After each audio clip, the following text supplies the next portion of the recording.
Welcome to our channel. నేను మీ ప్రశాంత్. మన national లోనే అల్లు అర్జున్ గారి అరెస్ట్ ఎంత వైరల్ గా మారిందో ప్రతి ఒక్కరం చూసాము. అదే విధంగా డిసెంబర్ 4న పుష్ప 2 రిలీజ్ రోజున సంధ్య థియేటర్ 70mm దగ్గర అయితే ఆ తొక్కిసలాటలో రేవతి అనే అమ్మాయి కూడా చనిపోవడం జరిగింది. సో దీని మీద ఇప్పుడు మళ్ళీ చిక్కడపల్లి పోలీసులు అయితే సోకాస్ నోటీసులు అయితే సంధ్య థియేటర్ కి జారీ చేయడం అయితే జరిగింది. అసలు ఏం జరుగుతుంది దీని గురించి మాట్లాడేందుకైతే ప్రస్తుతం మనతో పాటు senior journalist and cine critic Yagnamurthy గారు ఉన్నారు. నమస్తే అండి. నమస్తే ప్రశాంత్. సో ఏం జరుగుతుంది అసలు? ఇది ఇంతటితో ఆగేలాగా లేదు. మొన్నటి వరకేమో మన అల్లు అర్జున్ గారిని పట్టుకున్నారు, ఇప్పుడేమో మళ్ళీ సంధ్య థియేటర్ అంటున్నారు. సో అసలు ఏం జరుగుతుంది? సో ఆ రోజు ఏదైతే డిసెంబర్ 4వ తేదీ రాత్రి జరిగినటువంటి ఘటన ఏదైతే ఉందో దుర్ఘటన అనుకోవాలి. సో అభిమానుల తొక్కిసలాటలో అల్లు అర్జున్ ఆ సినిమా చూడటానికి పుష్ప 2 అనే సినిమాకి చూడటానికి రావటం, అలాగే అక్కడ వచ్చినటువంటి అభిమానులకి ఆయన అభివాదం చేయటం, దాంతో అభిమానులందరూ కూడా ఆయన కోసం థియేటర్లోకి చొచ్చుకుపోవటం, తోపులాట జరగటం, తొక్కిసలాట జరగటం. దీనివల్ల రేవతి అనే 2 పిల్లల తల్లి ఆమె నలిగిపోయి ఆ అభిమానుల కాళ్ళ కింద పడి నలిగిపోయి ఆమె చనిపోయారు. పోలీసులు ఎంత ప్రయత్నం చేసినా, సిపిఆర్ చేయడానికి ఎంత ప్రయత్నం చేసినా సో ఆమె ప్రాణాలు దక్కలేదు. అలాగే ఆమె కుమారుడు 13 ఏళ్ల శ్రీతేజ్ అనే అబ్బాయి ప్రస్తుతం అప్పటి నుంచి కూడా అపస్మారక స్థితిలో కిమ్స్ హాస్పిటల్లో తను చికిత్స పొందుతున్నాడు, ఐసీయూలో. సో లేటెస్ట్గా ఆ అబ్బాయి హెల్త్ కండిషన్ ఎలా ఉంది అనేది పోలీస్ కమిషనర్ సివి ఆనంద్ కూడా తెలియజేశారు. సో ఆ అబ్బాయి బ్రెయిన్ డ్యామేజ్ అయింది అని చెప్పేసి, సో ఆ అబ్బాయి కోలుకోవడానికి చాలా సమయం పడుతుందని కూడా తెలియజేశారు. దీన్ని బట్టి అబ్బాయి కూడా ఇంకా సీరియస్ గానే ఉన్నారు అన్నట్టు తెలుసు. అంటే బ్రెయిన్ డ్యామేజ్ అంటే ఎలా ఉంటుంది ఏంటి అనేది కండిషన్ అనేది కూడా చెప్పలేని పరిస్థితి. కాబట్టి ఆ అబ్బాయి ఇప్పటికీ కూడా క్రిటికల్ కండిషన్ లోనే ఉన్నారు అని చెప్పేసి భావించాల్సి ఉంటుంది. ఈ నేపథ్యంలో ఆయన అరెస్ట్ జరగటం, శుక్రవారం అరెస్ట్ జరగటం, ఆ రాత్రి చెంచలగూడ జైల్లో రిమాండ్ లో ఉండటం, మధ్యంతర బెయిల్ గ్రాంట్ అయ్యి ఆయన తిరిగి శనివారం ఉదయమే తన ఇంటికి రావటం ఇవన్నీ మనం చూసాం. అయితే ఇప్పుడు ఏ థియేటర్ ఈ ఘటనకు కారణమైందో ఆ థియేటర్ యాజమాన్యానికి అక్కడ స్థానిక చిక్కడపల్లి పోలీసులు ఒక షోకాజ్ నోటీసు జారీ చేయటం ఇప్పుడు మళ్ళీ ఇంకొక సంచలనంగా మారిందని చెప్పాలి. 10 రోజుల లోపల వివరణ ఇవ్వాలి అని చెప్పేసి అన్నారు. ఎందుకు మీకు లైసెన్స్ని రద్దు చేయకూడదు అంటే సినిమాలు ప్రదర్శించడానికి ఏదైతే సినిమాటోగ్రాఫ్ లైసెన్స్ అని ఒకటి ఇస్తారు థియేటర్ వాళ్ళకి, ఆ లైసెన్స్ని పెట్టుకొని ఏ థియేటర్ అయినా సరే సినిమాలను ప్రదర్శించవచ్చు. సో ఇప్పుడు ఎందుకు మీ లైసెన్స్ని రద్దు చేయకూడదో 10 రోజుల్లో వివరణ ఇవ్వమని చెప్పేసి వాళ్ళు నోటీస్ పంపించారు. ఆ షోకాజ్ నోటీసులో పోలీసులు తాము ఏవైతే ఆ థియేటర్లో గమనించిన లోపాలు ఏమిటి అనేవి కూడా కొన్ని పాయింట్లు వాళ్ళు 10-11 పాయింట్లు వాళ్ళు అందులో ఆ షోకాజ్ నోటీసులో మెన్షన్ చేశారు.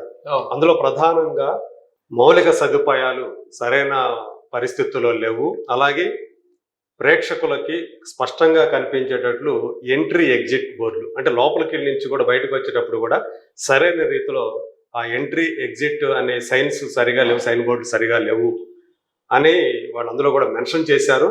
పైగా అంటే హీరో వచ్చినప్పుడు హీరో మాకు ఆ విషయాన్ని తెలియజేయాలా, మాకు తెలియజేయలేదు, మేము మీకు పర్మిషన్ ఇవ్వలేదు, అయినప్పటికీ కూడా మీరు హీరో వాళ్ళు రావటాన్ని ఈవెన్ వాళ్ళ ప్రైవేట్ సెక్యూరిటీని కూడా వితౌట్ టికెట్స్ వాళ్ళందరినీ కూడా మీరు అనుమతించారు.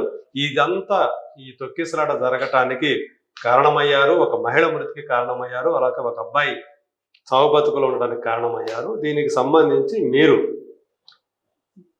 ఏవైతే ఇందులో పేర్కొన్నామో ఈ విషయాలకు సంబంధించి 10 రోజుల లోపల మాకు వివరణ ఇవ్వాలి, లేనట్లయితే మీ లైసెన్స్ని ఎందుకు రద్దు చేయకూడదు తెలియజేయండి అని వాళ్ళు షోకాజ్ నోటీసు జారీ చేయటం జరిగింది. సో ప్రభుత్వం కానీ పోలీసు వ్యవస్థ కానీ ఈ జరిగిన ఘటన ఏదైతే ఉందో దాన్ని చాలా సీరియస్గా తీసుకున్నట్లు మనకు అర్థమవుతూ ఉంది. అంటే ఇప్పుడు కూడా ఆయనకు వచ్చింది మధ్యంతర బెయిల్ మాత్రమే అల్లు అర్జున్కి. సో ఆయన ఎప్పుడైనా సరే ఆ మధ్యంతర బెయిల్ రద్దయ్యే అవకాశాలు కూడా ఉన్నాయని చెప్పి నిపుణులు చెప్తున్నారు. ఆ రోజు ఏదైతే అల్లు అర్జున్ న్యాయవాదులు అక్కడ వాదించిన దాంట్లో పోలీసులు కూడా వాళ్ళు ఏదో చులకన చేసి మాట్లాడారు అన్నట్టుగా వచ్చింది.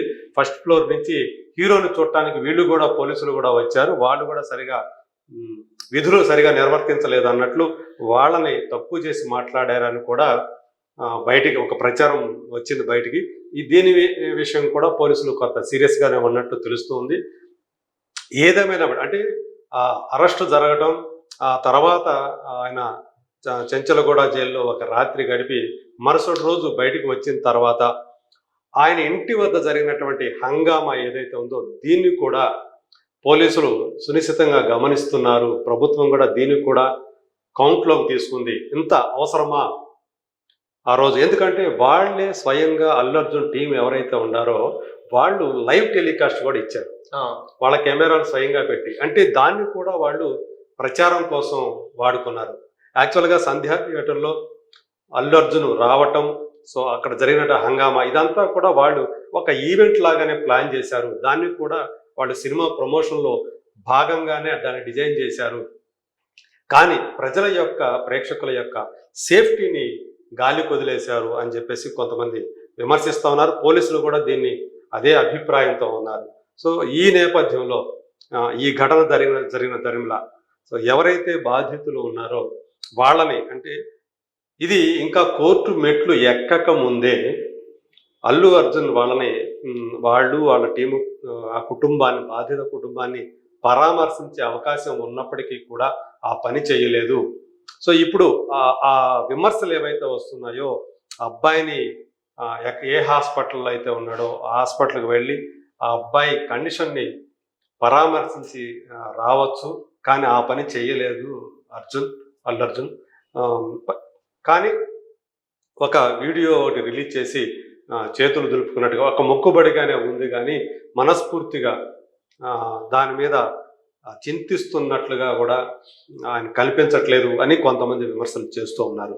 సో 25 లక్షల రూపాయలు నష్టపరిహారం ఇస్తాను ఇప్పటికిప్పుడు, తర్వాత మెడికల్ ఎక్స్పెన్సెస్ అంతా నేనే భరిస్తాను అని చెప్పేసి ప్రకటించడం, ఇదంతా కూడా ఆయన స్థాయికి ఆయన చేయాల్సిన పని కాదు. అదంతా ఆ టీం చూసుకుంటారు అదంతా కూడా.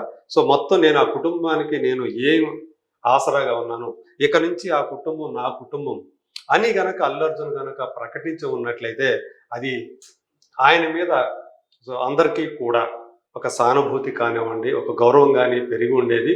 కానీ అలా చేయకుండా ఆయన ఇంకొక రకంగా దాన్ని అడ్రస్ చేశాడు. ఇది కొంతమంది విమర్శించడానికి దారితీసింది. అంటే యాక్చువల్లీ మరి ఇక్కడ ఎవరిది తప్పు అంటారు? అంటే కొందరు మనం కామెంట్లలో చూసుకుంటే కనుక అల్లు అర్జున్ వచ్చాడు కాబట్టి అల్లు అర్జున్ తప్పు అంటున్నారు. అదే విధంగా అక్కడ ఉన్న వాళ్ళని కంట్రోల్ చేయకపోవడం పోలీసులు తప్పు అంటున్నారు. అదే విధంగా థియేటర్ వాళ్ళది కూడా ఇంతమంది మీరు అన్నట్టు టికెట్ లేకుండా అలో చేయడము, అండ్ అంత మందిని అసలు గేట్ లోపలికి కూడా అలో చేయొద్దు. సో ఇంత మందిని అలో చేయడము, అందుకే తొక్కిసలాటలో రేవతి అనే అమ్మాయి మృతి చెందడము, ఇదంతా జరిగిందని చెప్పేసి కూడా చాలా మంది విమర్శిస్తూ ఉన్నారు. సో యాక్చువల్గా మీరేమనుకుంటున్నారు? అంటే ఇక్కడ ఎవరి తప్పు ఉంది అనుకుంటున్నారు? ఘటన జరగకపోతే ఈ గొడవంతా ఉండేది కాదు. ఆ దుర్ఘటన జరగటం వల్లే ఇప్పుడు ఇవన్నీ కూడా మనం మాట్లాడుకోవాల్సి వస్తుంది. ప్రధానంగా ఇక్కడ కనిపిస్తున్నది అంటే వేళ్ళన్నీ కూడా సంధ్యా థియేటర్ వైపే వేడుతున్నాయి. ఎందుకంటే హీరో వస్తున్నాడు, దానికి తగ్గట్లుగా అక్కడ ఆ హీరో వస్తే ఉండేటువంటి హంగామా రచ్చ ఎలా ఉంటుందో వాళ్ళకి ఐడియా ఉంటుంది. కాబట్టి దానికి సంబంధించినటువంటి సెక్యూరిటీ మెజర్మెంట్స్ అనేవి కూడా థియేటరే చూసుకోవాలి. వాళ్ళు పోలీసులకి ఇన్ఫార్మ్ చేసినప్పుడు పోలీసులు వాళ్ళకి పర్మిషన్ ఇవ్వాలి. ఇన్ఫార్మ్ చేశారు, లెటర్ అయితే ఇచ్చారు. ఆ లెటర్ ఇచ్చినప్పుడు మరి పోలీసుల నుంచి కూడా మరి పర్మిషన్ వచ్చిందా వాళ్ళకి? మేమైతే పోలీసులకి ఇన్ఫార్మ్ చేశామని చెప్పి ఒక లెటర్ కూడా బయట పెట్టారు. కానీ పోలీసుల నుంచి వాళ్ళకి మేము ఇది పర్మిషను, సో మేము ఇంతమందిని అలాట్ చేస్తున్నాం అని చెప్పేసి వాళ్ళకి ఏమన్నా అఫీషియల్గా లెటర్ ఇచ్చారా, పర్మిషన్ లెటర్ ఏమైనా ఇచ్చారా? మరి అది చూపించట్లా. అంటే దాన్ని బట్టి ఏమవుతుంది, ఇక్కడ ప్రాథమికంగా మనకు కనిపిస్తే పోలీసులు ఆ గ్యాదరింగ్కి అలాగే హీరో రావటానికి దానికి వాళ్ళు పర్మిషన్ ఇవ్వలేదు, వాళ్ళు వద్దనే చెప్పారని కూడా చెప్తూ ఉన్నారు. సో ఆ గ్యాదరింగ్ వద్దు ఇప్పుడు, ఎందుకంటే అక్కడ సెక్యూరిటీ పరంగా ఇబ్బందులు ఉంటాయి. ఎందుకంటే ఒకే ప్రాంగణం, 2 థియేటర్లు ఒకే ప్రాంగణం, 2500 పైనే సీట్ల కెపాసిటీ ఉంది 2 థియేటర్లు కలిపి. రెండింటికి కలిపి ఒకే కాంపౌండ్ లో ఉండటం, ఆ 2 థియేటర్లు కలిపి కామన్ గానే ఉండటం, ఎంట్రీ ఎగ్జిట్లు అనేవి కూడా. సో ఇది అక్కడ అంటే ఆ సెక్యూరిటీ మెజర్మెంట్స్ తీసుకోవడానికి చాలా ఇరుకైనటువంటి ప్రదేశంగా ఉంది. కాబట్టి ఇవన్నీ కూడా వద్దని వాళ్ళు హెచ్చరించారనేది పోలీసుల నుంచి మనకి వినిపిస్తున్నటువంటి విషయం. దాన్ని వాళ్ళు కూడా అదే మెన్షన్ చేశారు. వితౌట్ పర్మిషన్ అన్నారు. పర్మిషన్ లేకుండా మీరు హీరో అక్కడ రావడానికి అనుమతి ఇచ్చారు, కానీ దానికి సంబంధించినటువంటి సెక్యూరిటీ మెజర్మెంట్స్ మీరు తీసుకోలేదు. ఎందుకంటే లోపల ఏం జరిగినా ఏదైనా సరే బాధ్యత ఎక్కడ జరిగిందో ఆ ప్రాంగణం ఏదైతే ఉందో ఆ థియేటరే వహించాల్సి ఉంటుంది. సో ఇప్పుడు అది కంపల్సరీగా మీదే. అందుకనే మీరు ఎందుకు విఫలం చెందారు, ఎందుకు ఇదంతా చేశారు, మీ లైసెన్స్ను ఎందుకు మేము రద్దు చేయకూడదు అని ఇప్పుడు ఆ షోకాజ్ నోటీస్ ఇవ్వటం అనేది ఇప్పుడు సంచలనంగా మారింది. సో రాబోయే రోజు ఏం జరగబోతుంది అంటే 10 రోజులు టైం ఇచ్చారు. ఈ 10 రోజుల లోపల వాళ్ళు సమాధానం ఇవ్వాలి. ఆ సమాధానం కరెక్ట్ అయినటువంటి అంటే వాళ్ళు సంతృప్తి చెందితే ప్రభుత్వ అధికారులు సంతృప్తి చెందితేనే ఆ లైసెన్స్ ఉండే అవకాశం ఉంది. లేదంటే సో లైసెన్స్ రద్దు చేసే ప్రమాదం అయితే సంధ్యా థియేటర్లకి ఆ ముప్పు అయితే పొంచి ఉందని చెప్పేసి మనం చెప్పుకోవచ్చు. సో ఏదైతే దుర్ఘటన జరిగిందో అది సో ఇంతటి దానికి అంటే అల్లు అర్జున్ లాంటి ఒక స్టార్ హీరోకి ఈరోజు మనం గొప్పగా చెప్పుకునేటువంటి స్థాయికి ఎదిగినటువంటి హీరో అరెస్ట్ అవటం, ఏదైతే ఘటన జరిగిందో ఆ థియేటర్లకు కూడా ఇప్పుడు లైసెన్స్ ముప్పు అనేది ఎదురవుతుండటం అనేది బాధాకరమైన విషయం. ఎందుకంటే ఆర్టీసీ క్రాస్ రోడ్స్ లో సంధ్యా థియేటర్లకు ఉన్నటువంటి ఆ పేరు ప్రతిష్టలు చిన్నవి కాదు. సో ఏ పెద్ద సినిమాలు వచ్చినా కూడా ఈ రోజు అక్కడ సంధ్యా థియేటర్లు లేదంటే సుదర్శన్ 35mm ఈ 2 థియేటర్లు ఇప్పుడు ప్రధానమైనటువంటి థియేటర్లుగా ఉన్నాయి, మెయిన్ థియేటర్లుగా పేరు తెచ్చుకున్నాయి. సో అలాంటిది ఇప్పుడు మరి సంధ్యా 70mm 35mmలకి సో లైసెన్స్ ముప్పు అనేది రావటం అనేది చాలా బాధాకరమైన విషయమే. అంటే ఆ స్థాయి అక్కడ దాకా రాకుండా చూసుకోవాల్సిన బాధ్యత ఖచ్చితంగా థియేటర్ల మీద ఉంటుంది. చాలా థియేటర్లకు సంబంధించి వాళ్ళ సిటీలో సరైన మౌలిక సదుపాయాలు ఉండట్లేదు అనే ఫిర్యాదులు ఉన్నాయి. పోలీసులు కూడా మెన్షన్ చేశారు. మేము పరిశీలించినప్పుడు ఆ మౌలిక సదుపాయాలు కూడా సరిగా లేవు అని చెప్పేసి కూడా వాళ్ళు అందులో మెన్షన్ చేశారు నోటీసులో. సో చూద్దాం రా మరి ఈ 10 రోజుల తర్వాత ఏం జరగబోతుంది, లైసెన్స్కి ఉంటుందా ఉండదా, వీటన్నిటి కూడా ఒక 10 రోజుల్లో వీళ్ళు చెప్పే సమాధానం ఏదైతే థియేటర్ యాజమాన్యం ఇచ్చేటువంటి